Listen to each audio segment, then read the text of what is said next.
ನಾವು ಮನೇಲಿ ಏನೆಲ್ಲ ಅಡುಗೆ ಮಾಡ್ತೀವಿ ಅಂತ ತೋರಿಸ್ತಾ ಇದ್ದೀನಿ. ಈ ವಿಡಿಯೋದಲ್ಲಿ ನೀವು ನೋಡ್ತಿರೋ ಹಾಗೆ ನಾನು ಬೀನ್ಸ್ ಪಲ್ಯನ ಮಾಡ್ತಾ ಇದ್ದೀನಿ. ಅವನ್ನ ಚಿಕ್ಕದಾಗಿ ಕಟ್ ಮಾಡಿಕೊಂಡು ನೀಟಾಗಿ ವಾಶ್ ಮಾಡಿಕೊಂಡು ಹಂಚ್ ಮೇಲೆ ಹಾಕೋತಿದ್ದೀನಿ. ಸ್ವಲ್ಪ ಒಂದು 10-12 ನಿಮಿಷ ಅವನ್ನ ಚೆನ್ನಾಗಿ ಹುರ್ಕೋಬೇಕು. ಹಸಿ ಸ್ಮೆಲ್ ಹೋಗೋವರೆಗೂ ಎಣ್ಣೆ ಹಾಕಿ ನಾನಿಲ್ಲಿ ಫ್ರೈ ಮಾಡ್ಕೊತಾ ಇದ್ದೀನಿ. ಇವತ್ತಿನ ಆಲ್ಮೋಸ್ಟ್ ಅಡುಗೆನ ನಾನು ಒಲೆ ಮೇಲೇ ಮಾಡ್ಕೊತಾ ಇದ್ದೀನಿ. ಗ್ಯಾಸ್ ಅಷ್ಟೊಂದು ಇವತ್ತು ಯೂಸ್ ಮಾಡಿಲ್ಲ. ಒಲೆ ಚೆನ್ನಾಗಿ ಉರಿತಾ ಇದ್ರೆ ನಾವು ಆಲ್ಮೋಸ್ಟ್ ಎಲ್ಲ ಅಡುಗೆನ ಒಲೆ ಮೇಲೆ ಮಾಡ್ಕೊಂಡು ಬಿಡ್ತೀನಿ. ಇಲ್ಲಿ ನೋಡ್ತಿರ್ಬೋದು ಪಲ್ಯನ ಗ್ಯಾಸ್ ಮೇಲೆ ಮಾಡ್ಕೊತಾ ಇದ್ದೀನಿ.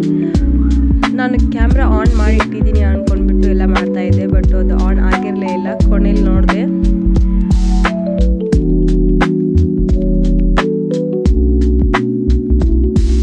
ನಮ್ಮ ಉತ್ತರ ಕರ್ನಾಟಕದ ಕಡೆ ಎಲ್ಲ ಪಲ್ಯಗಳಿಗೂ ನಾವು ಆಲ್ಮೋಸ್ಟ್ ಆಗಿ ಬಳಸೋದು ಇದು ಗುರಳ್ ಪುಡಿ. ಕೆಲವೊಬ್ರು ಗುರಳ್ ಚಟ್ನಿ ಕೂಡ ಅಂತಾರೆ. ಈ ಗುರಳ್ ಪುಡಿ ಇಲ್ಲದೆ ಯಾವ ಪಲ್ಯನೂ ಕಂಪ್ಲೀಟ್ ಆಗೋದಿಲ್ಲ. ಪಲ್ಯನ ಮಾಡಿಟ್ಟು ಹೊಲದಿಂದ ಬರುವಾಗ ಸ್ವಲ್ಪ ಟೊಮೆಟೊ ಕಾಯಿ ಹಾಗೆ ಹಣ್ಣು ಕೂಡ ತಗೊಂಬಂದಿದ್ರು. ಅದರಲ್ಲಿ ಕೆಲವೊಂದಿಷ್ಟು ಟೊಮೆಟೊ ಕಾಯಿನ ತಗೊಂಡು ಚಟ್ನಿ ಮಾಡಬೇಕು ಅಂದ್ಕೊಂಡು ತೊಳೆದು ಕಟ್ ಮಾಡಿ ಹುರ್ಕೋತಾ ಇದ್ದೀನಿ. ಒಲೆ ಮೇಲೆ ಅನ್ನಕ್ಕಿಟ್ಟಿದ್ದೆ, ಅದಕ್ಕೋಸ್ಕರ ಇದು ಟೊಮೆಟೊ ಕಾಯಿನ ಗ್ಯಾಸ್ ಮೇಲೆ ಹುರ್ಕೋತಾ ಇದ್ದೀನಿ. ಇದಕ್ಕೆ ನಾನು 4-5 ಟೊಮೆಟೊ ಕಾಯಿ, ಒಂದು ಮೀಡಿಯಮ್ ಸೈಜ್ ಈರುಳ್ಳಿ, ಒಂದು 4-5 ಹಸಿಮೆಣಸಿನ್ಕಾಯಿ, ಉಪ್ಪು, ಬೆಳ್ಳುಳ್ಳಿ ಹಾಗೆ ಬೆಲ್ಲ, ಜೀರಿಗೆನ ಹಾಕ್ಕೊಂಡು ಮಿಕ್ಸಿ ಮಾಡ್ಕೊತಾ ಇದ್ದೀನಿ. ಕೊನೆಯಲ್ಲಿ ಸ್ವಲ್ಪ ಇದು ಕಡಲೆ ಹಿಟ್ಟು, ಕೆಲವರು ಪುಟಾಣಿ ಹಿಟ್ಟು ಕೂಡ ಅಂತಾರೆ, ಅದನ್ನು ಹಾಕೋತಾ ಇದ್ದೀನಿ. ಹಾಕಿ ಗ್ರೈಂಡ್ ಮಾಡಿಕೊಂಡ್ರೆ ಮುಗೀತು. Super tasty tomato chutney ready ಆಗುತ್ತೆ. ಅದಾದ ನಂತರ ನಾನು ರೊಟ್ಟಿ ಕೂಡ ರೆಡಿ ಮಾಡಿ ಇಟ್ಕೊಂಡಿದ್ದೆ. ನೀವು ನೋಡ್ತಿರ್ಬೋದು ರೊಟ್ಟಿ ಕೂಡ ಮಾಡ್ತಾ ಇದ್ದೀನಿ. ಬೆಳಗ್ಗೆ ಬ್ರೇಕ್ಫಾಸ್ಟಿಗೆ ಏನು ತಿಂಡಿ ಮಾಡಿರಲಿಲ್ಲ, ಅದ್ರ ಬದಲು ರೊಟ್ಟಿನೇ ಮಾಡ್ಕೊಂಡ್ರಾಯ್ತು ಅಂತ ರೊಟ್ಟಿನ ಮಾಡ್ತಾ ಇದ್ದೀನಿ. ಬೆಳಗ್ಗೆ ಎಲ್ರಿಗೂ ಟಿಫನ್ ಹಾಕಿಕೊಟ್ಟು ನಂತರ ನಾನು ಕ್ಲೀನಿಂಗ್ ಕೆಲಸನ ಸ್ಟಾರ್ಟ್ ಮಾಡ್ತಾ ಇದ್ದೀನಿ. ಇದು ನೋಡಿ ರೊಟ್ಟಿ ಹಾಗೆ ಬೀನ್ಸ್ ಪಲ್ಯ, ಸ್ವಲ್ಪ ಚಟ್ನಿ, ಇದು ಇವತ್ತಿನ ಬೆಳಗಿನ ಟಿಫನ್ ಆಯಿತು.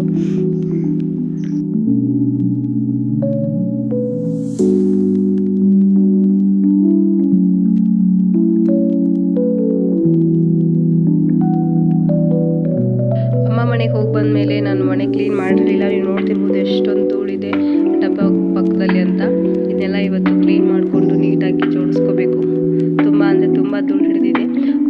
ನಾವು ಬೆಳಕಿಂಡಿ ಅಂತ ಏನಂತೀವಿ, ಕೆಲವೊಂದು ಕಡೆ ಭಗವಂತಿ ಅಂತೀವಿ. ಮನೆ ಮೇಲೆ ಮಾಡಿಸಿರ್ತೀವಿ, ಅದು ಓಪನ್ ಮಾಡಿದರೆ ನಮ್ಮ ಮನೆಯಲ್ಲಿ ಜಾಸ್ತಿ ಧೂಳು ಬರುತ್ತೆ. ಹಾಗೆ ನಾನು ಊರಿಗೆ ಹೋದಾಗ ನಮ್ಮ ಮನೆಯವರು ಬೆಳಕಂಡಿ ತೆಗೆದು ಬಂದುಬಿಟ್ಟಿದ್ರು. ಅದಕ್ಕೋಸ್ಕರ ಇಷ್ಟೊಂದು ಧೂಳಾಗಿದೆ ಮನೆಯೆಲ್ಲ. ಇದನ್ನೆಲ್ಲ ನೀಟಾಗಿ ತೆಗೆದು ಗೋಡೆನೆಲ್ಲ ಒರೆಸ್ಕೋಬೇಕು. ಒರೆಸ್ಕೊಂಡು ಇದೆಲ್ಲ ಕ್ಲೀನ್ ಮಾಡ್ಕೋಬೇಕು.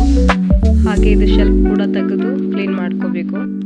ನಾನು ಊರಿಗೆ ಹೋಗಿ ಬರೋ ಅಷ್ಟರಲ್ಲಿ ನಾನು ಇಟ್ಟಿರೋ ವಸ್ತುಗಳನ್ನ ವಾಪಸ್ ಬಂದ ತಕ್ಷಣ ನನಗೆ ಯಾವುದೂ ಸಿಗೋದಿಲ್ಲ. ಆ ಕಡೆ ಈ ಕಡೆ ಆಗಿಬಿಟ್ಟಿರುತ್ತೆ. ಅದನ್ನೆಲ್ಲ ವಾಪಸ್ ನೀಟಾಗಿ ನೋಡ್ಕೊಂಡ್ಬಿಟ್ಟು ಜೋಡಿಸ್ಕೋಬೇಕು. ಇದೆಲ್ಲ ಕ್ಲೀನ್ ಮಾಡಿಕೊಂಡು ಅದೆಲ್ಲ ಜೋಡಿಸ್ಕೊಂಡು ರೆಡಿ ಮಾಡ್ಕೋಬೇಕು. ಈಗ ನಾನು ಕ್ಲೀನಿಂಗ್ನ ಸ್ಟಾರ್ಟ್ ಮಾಡ್ತಾ ಇದ್ದೀನಿ. ಫಸ್ಟು ಶೆಲ್ಫಲ್ಲಿರೋ ಎಲ್ಲ ವಸ್ತುಗಳನ್ನ ತೆಗೆದು ಶೆಲ್ಫು ನೀಟಾಗಿ ಕೆಳಗೆ ತೊಗೊಂಡು ಹೊರಗಡೆ ಹಿತ್ತಲಲ್ಲಿ ಹೋದ ಇದನ್ನು ತೊಳ್ಕೊಂಬರ್ತೀನಿ. ಸಿಂಕಲ್ಲಿ ತೊಳೆಯೋಕೆ ಅಷ್ಟೊಂದು ಕಂಫರ್ಟ್ ಆಗೋಲ್ಲ. ಅದಾದಮೇಲೆ ಗೋಡೆನೆಲ್ಲ ನೀಟಾಗಿ ಒರೆಸ್ಕೋಬೇಕು. ಯಾಕೋ ಎಲ್ಲ ಸ್ವಲ್ಪ ಧೂಳು ಆಗಿದೆ. ಅದನ್ನೆಲ್ಲ ನೀಟಾಗಿ ಒಂದು ಸ್ಪಾಂಜ್ ತೊಗೊಂಡು ಫಸ್ಟು ವೆಟ್ ಮಾಡಿ ಒರೆಸ್ಕೊತಾ ಇದ್ದೀನಿ. ಆಮೇಲೆ ಒಂದು ಡ್ರೈ ಬಟ್ಟೆ ತೊಗೊಂಡು ಒರೆಸ್ಕೊತಾ ಇದ್ದೀನಿ. 2 ಸರ್ತಿ ಕ್ಲೀನಾಗಿ ಒರೆಸ್ಕೊಂಡ್ರೆ ಬಾರಾಗಿ ಕಾಣಲ್ಲ. ನಿಮ್ಮ ಮನೇಲಿ ನೀವು ಯಾವ ಥರ ಕ್ಲೀನ್ ಮಾಡ್ತೀರಾ ಅಂತ ಕಮೆಂಟ್ ಮಾಡಿ. ನನಗೂ ಸ್ವಲ್ಪ ಹೆಲ್ಪ್ ಆಗುತ್ತೆ ನೆಕ್ಸ್ಟ್ ಟೈಮ್ ಕ್ಲೀನ್ ಮಾಡೋಕ್ಕೆ. ನಾನು ವಿಡಿಯೋ ಮಾಡುವಾಗ ಏನಾದರೂ ಮಿಸ್ಟೇಕ್ಸ್ ಇದ್ದರೆ ಅಥವಾ ಏನಾದರೂ ತಪ್ಪು ಮಾಡ್ತಾ ಇದ್ದರೆ ದಯವಿಟ್ಟು ಕಮೆಂಟ್ ಮೂಲಕ ತಿಳಿಸಿ. ನೀವು ಕಮೆಂಟ್ ಮಾಡೋದ್ರಿಂದ ನನಗೆ ತುಂಬ ಹೆಲ್ಪ್ ಆಗುತ್ತೆ. ಅಥವಾ ಏನಾದರೂ ಚೆನ್ನಾಗಿ ಮಾಡ್ತಾ ಇದ್ದರೂ ಕೂಡ ಹೇಳಿ. ನೀವು ಕಮೆಂಟ್ ಮಾಡೋದು ನನಗೆ ತುಂಬ ಹೆಲ್ಪ್ ಆಗುತ್ತೆ. ಮುಂದೆ ಯಾವ ರೀತಿ ವಿಡಿಯೋ ಮಾಡಬೇಕು ಅಥವಾ ಮಾಡಬಾರ್ದು ಅಂತ ಗೊತ್ತಾಗುತ್ತೆ. ನೋಡ್ತಿರ್ಬೋದು ಇದೆಲ್ಲ ಕ್ಲೀನಿಂಗ್ ಮಾಡಿಕೊಂಡು ಶೆಲ್ಫ್ನ ವಾಪಸ್ ತೊಗೊಂಬಂದು ಹಾಕ್ತಾ ಇದ್ದೀನಿ.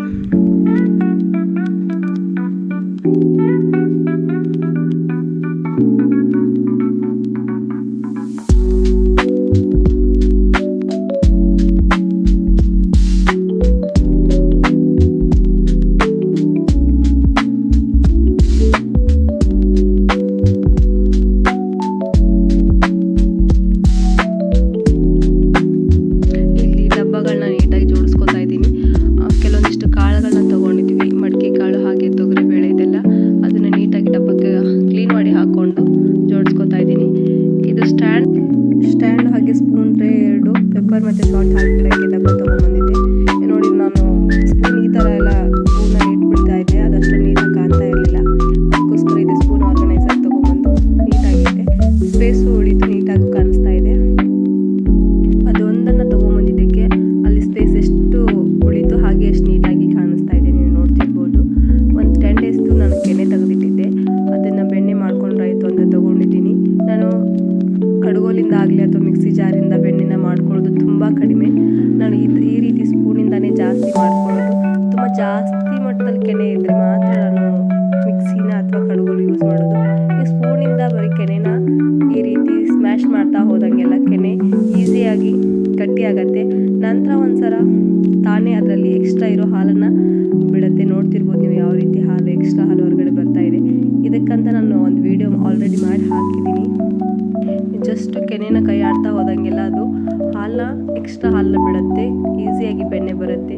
ನೀವು ಮಿಕ್ಸಿ ಜಾರ್ನಾಗಲಿ ಅಥವಾ ಕಡುಗೋಲಿಂದ ಮಾಡೋದು ತುಂಬ ಟೈಮ್ ತೊಗೊಳುತ್ತೆ, ಹಾಗೆ ತುಂಬ ವಸ್ತುಗಳು ಜಿಡ್ಡಾಗತ್ತೆ. ಅದಕ್ಕೋಸ್ಕರ ನಾನು ಜಸ್ಟ್ ಇದೊಂದು ಪಾತ್ರೆಯಲ್ಲಿ 1 ಸ್ಪೂನ್ ತೊಗೊಂಡು ಮಾಡ್ತಾಯಿದ್ದೀನಿ. ನೋಡ್ತಿರ್ಬೋದು ಎಷ್ಟು ಚೆನ್ನಾಗಿ ಬೆಣ್ಣೆ ಬರ್ತಾ ಇದೆ. ಒಂದು 1/2 kg ಅಷ್ಟು, ಅಂದರೆ 250 ಗ್ರಾಮ್ ಅಷ್ಟು ಬೆಣ್ಣೆ ಬಂತು.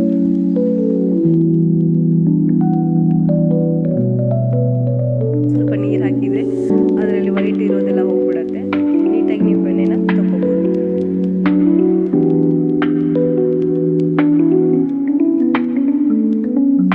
ನೀವು ನೋಡ್ತಿರ್ಬೋದು ಒಂಚೂರು ಕೈಗೆ ಅಂಟದೇ ಇರೋ ಹಾಗೆ ನಾನು ಇದು ಬೆಣ್ಣೆನ ಮಾಡಿದೆ.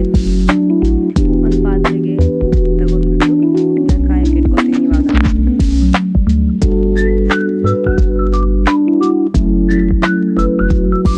ಈ ರೀತಿ ಚಿಕ್ಕ ಪುಟ್ಟದ್ದೆಲ್ಲ ಮನೆಯಲ್ಲಿ ಮಾಡಿಕೊಂಡ್ರೆ ಹೆಲ್ತಿಗೂ ಒಳ್ಳೆಯದು, ವೆಲ್ತಿಗೂ ಒಳ್ಳೆಯದು. ಪ್ಯೂರ್ ಬೆಣ್ಣೆ ತುಪ್ಪ ಸಿಗೋದು ತುಂಬ ಕಷ್ಟ. ನಮ್ಮ ಕಡೆ ಎಲ್ಲ 1 kgಗೆ 800 ರೂಪಾಯಿ ಆಗಿದೆ. ಈ ಬ್ಲಾಗ್ ಈವ್ನಿಂಗ್ವರೆಗೂ ಕಂಟಿನ್ಯೂ ಆಗಿದೆ. ಈವ್ನಿಂಗ್ ಅಡುಗೆಗೆ ನಾನು ಚಪಾತಿನ ಮಾಡ್ಕೋತಾ ಇದ್ದೀನಿ. ನಾನು ಮೊದಲೇ ಹೇಳಿದೆ ಇವತ್ತು ಆಲ್ಮೋಸ್ಟ್ ಅಡುಗೆನ ನಾನು ಒಲೆ ಮೇಲೆ ಮಾಡ್ಕೋತಾ ಇದ್ದೀನಿ ಅಂತ. ಚಪಾತಿ ಕೂಡ ಒಲೆ ಮೇಲೆ ಮಾಡ್ಕೋತಾ ಇದ್ದೀನಿ. ಇದಕ್ಕೆ ಕಾಂಬಿನೇಷನ್ ಆಗಿ ನಾನು ಎಗ್ ಸಾಂಬಾರು ಮಾಡ್ಕೊಂಡಿದ್ದೀನಿ. ಈಗ ಕಡಲೆಕಾಯಿ ಸೀಸನ್ ಆಗಿರೋದ್ರಿಂದ ಕಡಲೆನ ತೊಗೊಂಬಂದಿದ್ರು. ಕೀಳಕ್ಕೆಲ್ಲ ಹೋಗ್ತಾರೆ ಒಣಗಿದ್ದು. ಅದರಲ್ಲಿ ಇಲ್ಲೊಂದು ಗಿಡ ಹಸಿದಾಗಿರುತ್ತೆ, ಅದನ್ನ ಕಿತ್ಕೊಂಬಂದಿದ್ರು. ಅದನ್ನ ನೀಟಾಗಿ ಕಾಯಿನೆಲ್ಲ ಹರಿದು ಹುರ್ಕೊಡ್ತಾ ಇದ್ದೀನಿ ಮಕ್ಕಳು ತಿನ್ನೋಕ್ಕೆ. ಸಿಟಿಲೆಲ್ಲ ಒಂದೊಂದು ಗಿಡಕ್ಕೆ 10 ರಿಂದ 20 ರೂಪಾಯಿ ಕೊಟ್ಟು ತೊಗೋಬೇಕು. ಬಟ್ ನಮ್ಮ ಹಳ್ಳಿಲಿ ಇದೆಲ್ಲ ಈಸಿಯಾಗಿ ಸಿಗುತ್ತೆ. ಈ ವಿಡಿಯೋ ನಿಮಗೆ ಇಷ್ಟ ಆಗಿದ್ದರೆ ಪ್ಲೀಸ್ ಲೈಕ್ ಮಾಡಿ, ಶೇರ್ ಮಾಡಿ, ನನ್ನ ಚಾನಲ್ನ ಸಬ್ಸ್ಕ್ರೈಬ್ ಮಾಡಿಕೊಂಡು ಸಪೋರ್ಟ್